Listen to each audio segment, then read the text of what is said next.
Sir, ತಮ್ಮ ಜೈಲು ದಿನದ ಕತೆಗಳೇನು sir? ಇದು ಎಲ್ಲೂ ರಿವೀಲ್ ಆಗಿಲ್ಲ. ಜೈಲಲ್ಲಿ ಏನನ್ನು ನೋಡಿದ್ರಿ?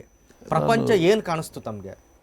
ಸಿಂಪಲ್ಲಾಗಿ ನಾನು ಹೇಳಬೇಕು ಅಂತಂದರೆ, ಪ್ರಪಂಚದಲ್ಲಿ ತಾವೇ ಹೇಳಿದಾಗೆ ಒಬ್ಬ ಸಾಮಾನ್ಯ ಪೊಲೀಸ್ ಕಾನ್ಸ್ಟೇಬಲ್ ಮಗನಾಗಿ ಒಂದು ಸಣ್ಣ ಪೊಲೀಸ್ ಕ್ವಾರ್ಟರ್ಸಲ್ಲಿ ಹುಟ್ಟಿ 16-17 ವರ್ಷ ತಂದೆ ರಿಟೈರ್ಡ್ ಆಗೋವರೆಗೂ ಕೂಡ ಬೆಳೆದಿರುವಂಥ ನಾನು, ಆ ನಂತರ ನನ್ನ ಸ್ವಂತ ಬುದ್ಧಿವಂತಿಕೆಯಿಂದ ವ್ಯಾಪಾರ ವ್ಯವಹಾರಗಳಲ್ಲಿ ಒಂದು ಫೈನಾನ್ಸ್ ಕಂಪನಿಯನ್ನು 16 ವರ್ಷಗಳು, 125 ಶಾಖೆಗಳು, 350 ಕೋಟಿ ವಹಿವಾಟು ಮಾಡಿ, ನಂತರ ನಮ್ಮ ಅದ್ವಾನಿಯವರು ರಾಮರಥಯಾತ್ರೆಯಿಂದ ರಾಜಕೀಯಕ್ಕೂ ಹೆಜ್ಜೆ ಇಟ್ಟು, ಆನಂತರ ಸುಷ್ಮಾ ಸ್ವರಾಜ್ ಅವ್ರ ಜೊತೆಯಲ್ಲಿ ಒಡನಾಟ, ರಾಜಕೀಯ ಅನುಭವ, ಸಂಪತ್ತು, ಇಡೀ ಪ್ರಪಂಚದಲ್ಲಿ ಇಂಥ ದೇಶಕ್ಕೆ ನಾನು ಹೋಗಿದ್ದೀನಿ, ಈ ಪ್ರದೇಶ ನಾನು ನೋಡಿನೇ ಇಲ್ಲ ಅನ್ನೋದೆಲ್ಲ ನೋಡಿದ್ದೀನಿ.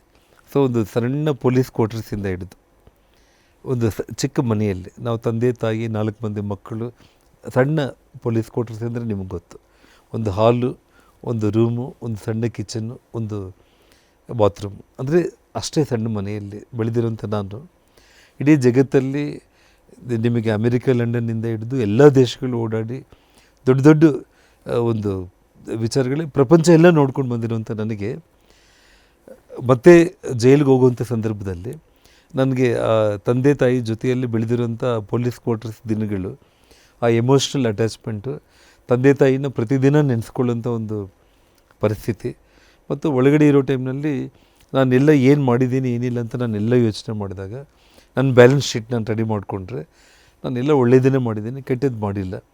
ಸೊ ಭಗವಂತನಲ್ಲಿ ನಂಬಿಕೆ ಇರೋ ನಾವು, ಒಳ್ಳೆಯವ್ರಿಗೆ ಒಳ್ಳೆಯದಾಗುತ್ತೆ ಅನ್ನೋಂಥ ನಂಬಿಕೆ ಇರುವಂಥ ನನಗೆ ಆರಾಮಾಗಿ ನಾನು ಒಳಗಡೆ ರಾಮಾಯಣ ಮಹಾಭಾರತಗಳನ್ನು ಒಂದಕ್ಕೆ 4-5 ಬಾರಿ ರಿಪೀಟೆಡಾಗಿ ಓದಿರೋಂಥದ್ದಾಗಿರ್ಬೋದು, ಅಥವಾ ಚಾಣಕ್ಯ ನೀತಿ ಹೊರಗಡೆ ಇದ್ದಾಗ ಓದಿಲ್ಲ, ಒಳಗಡೆ ಹೋದ್ಮೇಲೆ ಓದಿ ರಾಜಕೀಯ ಅನ್ನೋದು ಕುತಂತ್ರಿಗಳು, ಹಿತಶತ್ರುಗಳು, ಅನುಕೂಲ ಶತ್ರುಗಳು, ಯಾವ್ಯಾವ ರೀತಿ ಶತ್ರುಗಳೆಲ್ಲ ಇರ್ತಾರೆ, ಒಂದು 9 ವೆರೈಟಿ ಆಫ್ ಎನಿಮೀಸು ನಮ್ಮ ಜೊತೆಯಲ್ಲೇ ಓಡಾಡ್ತಾ ಹೇಗಿರ್ತಾರೆ ಅನ್ನೋದನ್ನು ಚಾಣಕ್ಯ ನೀತಿಯಿಂದ ನಾನು ಕಲಿತೆ.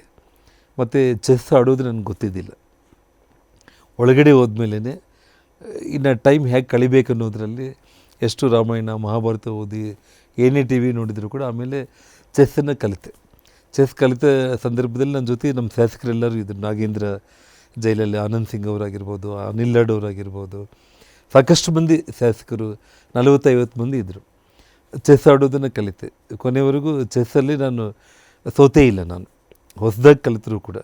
ಸೊ ಇವೆಲ್ಲ ಈ ರೀತಿ. ಮತ್ತು ನಮ್ಮ ದೇವರುಗಳಾಗಿರೋಂಥ ಹೇಮರೆಡ್ಡಿ ಮಲ್ಲಮ್ಮ ಆಗಿರ್ಬೋದು, ಹನುಮಂತನ ನಿತ್ಯ ಪೂಜೆ ಮಾಡ್ತಾ ಇರೋದು. ಯಾಕಂದರೆ ಬಂಧನದಲ್ಲಿದ್ದಾಗ ಹನುಮಂತನೇ ನಮಗೆ ರಕ್ಷೆ ಮಾಡೋದಂತೇಳಿ ಅವ್ರು ಧ್ಯಾನ ಮಾಡ್ಕೊತ ಜೈಲಲ್ಲಿ ನನಗೆ ಆರಾಮಾಗಿ ನನಗೆಲ್ಲ ಏನೇನು ಇಷ್ಟನೋ, ಹಾಡುಗಳಾಗಿರ್ಬೋದು, ಬರೆಯೋದು, ಕಲಿಯೋದು, ಓದೋದು, ಆ ರೀತಿ. ಇದನ್ನು ನಾನು ನಿಮಗೆ ವೆಬ್ ಸೀರೀಸ್ ಅಂದರೆ ಒಂದು ನಿಮಗೆ 1000 ಎಪಿಸೋಡ್ಸ್ ಬೇಕು. ನ್ಯೂಸ್ ಫಸ್ಟ್, ನಿರ್ಭೀತಿಯಿಂದ ನಿಮ್ಮ ಪರವಾಗಿ.